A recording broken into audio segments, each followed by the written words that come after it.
Nyari kerja susah juga, Pak. Artinya krisis ekonomi sudah mulai berjalan. Nah, saya tidak bisa bayangkan, ya, kalau krisis ekonomi ini bisa diatasi atau tidak sampai Pak Jokowi berhenti tanggal 20.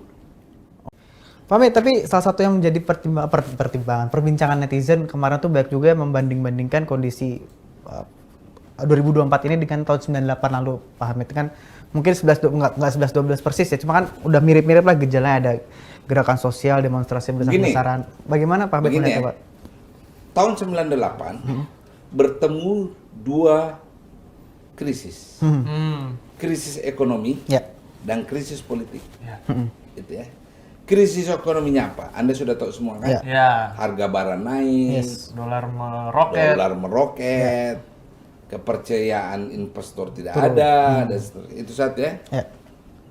Krisis politiknya itu berkembang. Ya tak? Berkembang sehingga bertemu di tengah, ya sudah. Sekarang saya mau tanya Anda, bagaimana kondisi ekonomi bangsa? Nggak baik-baik amat juga sih Pak sebenarnya ya. Tapi tidak separah itu. Tanya semua di Indonesia. Rata-rata di dunia usaha mengalami penurunan 20%. Media, televisi, 20%.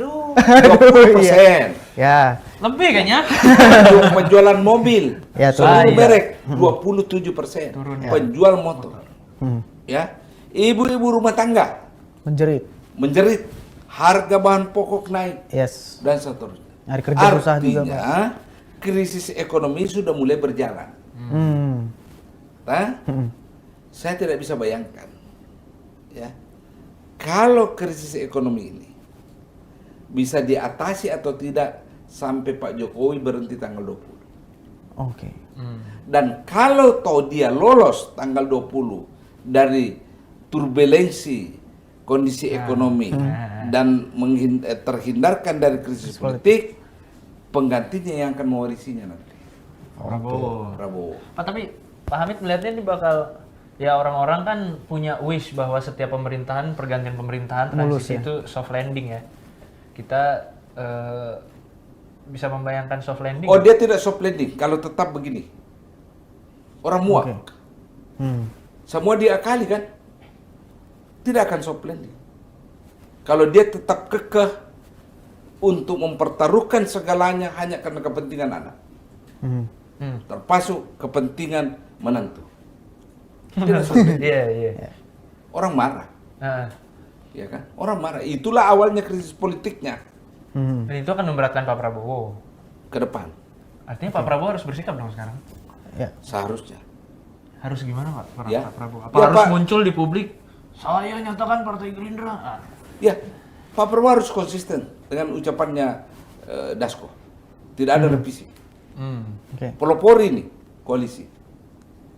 Tidak ada revisi. Dia begini. Dan dia tidak mewarisi beban itu ke depan. Dia bersih. Dia pilihannya mau demi kepentingan bangsa dan negara diselamatkan, atau mau dikesankan bahwa dia tidak membelakangi Jokowi. Itu aja. Dia ada di persimpangan jalan berarti ini ya. Kalau saya Pak Prabowo, dia dipilih oleh bangsa Indonesia, kita dukung. Tapi dia harus berbuat demi kepentingan bangsa, bukan demi komunikasi dan silaturahim dengan orang tertentu. Dia dipilih oleh rakyat Indonesia kok. Ya, dia harus mengutamakan kepentingan bangsa. Ingat pesan Kennedy? Don't ask what you can do, what your country do for you. Your country can do for you, but ask what you can do for your country. Asik kan? Asik. Tapi itu ada netizen juga Pak, ada yang punya logika seperti ini, karena kita menghargai keberagaman ya. Jadi kita tanya juga nih, yang main DPR kenapa presiden yang dibawa-bawa? Itu bagaimana Pak? Kira-kira kenapa DPR bermain soal ini revisi? Ayo. Motifnya kan anaknya presiden kan? Kalau anaknya presiden punya motif, hulu persoalan ada di situ. Di pemilik anak. Pemilik anak siapa? Ayo.